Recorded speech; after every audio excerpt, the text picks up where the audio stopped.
तो आप सभी को जय मसीह की। उम्मीद करता हूँ परमेश्वर की दया से आप सभी कोई अच्छे होंगे, भले होंगे और चंगे होंगे। तो मेरे प्रिय भाई बहनों, आज हम बाइबल से पढ़ेंगे व्यभिचारिणी स्त्री को प्रभु ने क्षमा कैसे किया। तो वचन में जाने से पहले मैं आपको एक बात बता देना चाहता हूँ कि आज के टाइम में भी बहुत से लोग परमेश्वर की नज़र में पाप करते हैं। कोई गलती से करता है तो कोई जानबूझ के करता है। मसीह में होने के बाद भी लोगों से पाप हो जाते हैं। कोई गलती से करता है, कोई जानबूझ के करता है।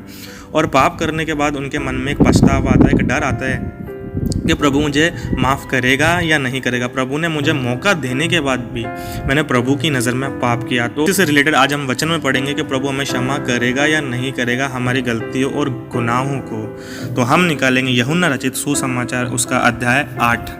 परंतु यीशु जैतून के पहाड़ पर गया। भोर को वह फिर मंदिर में आया।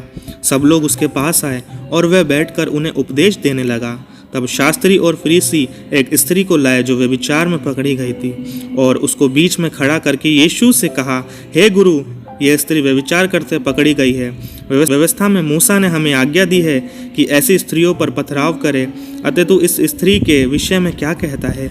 उन्होंने उसको परखने के लिए यह बात कही ताकि उस पर दोष लगाने के लिए कोई बात पाए। यीशु झुककर उंगली से भूमि पर लिखने लगा। तब वे उससे पूछते ही रहे तो उसने सीधे होकर उनसे कहा, तुम में से जो निष्पाप हो वही पहले उसको पत्थर मारे। और फिर झुककर भूमि पर उंगली से लिखने लगा।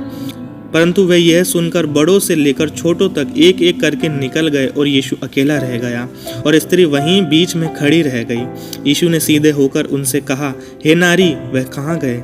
क्या किसी ने तुझ पर दंड की आज्ञा ना दी? उसने कहा, हे प्रभु, किसी ने नहीं। यीशु ने कहा, मैं भी तुझ पर दंड की आज्ञा नहीं देता। जा और फिर पाप न करना।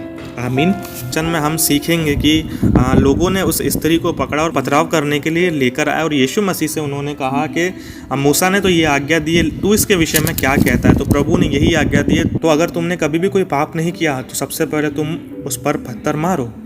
तो सब कोई, छोटे से छोटा और बड़े से बड़े, वहाँ से चलेगा, क्योंकि सब ने पाप किया है। सबसे गलती हो जाती है। कोई गलती से करता है, कोई जानबूझ के करता है।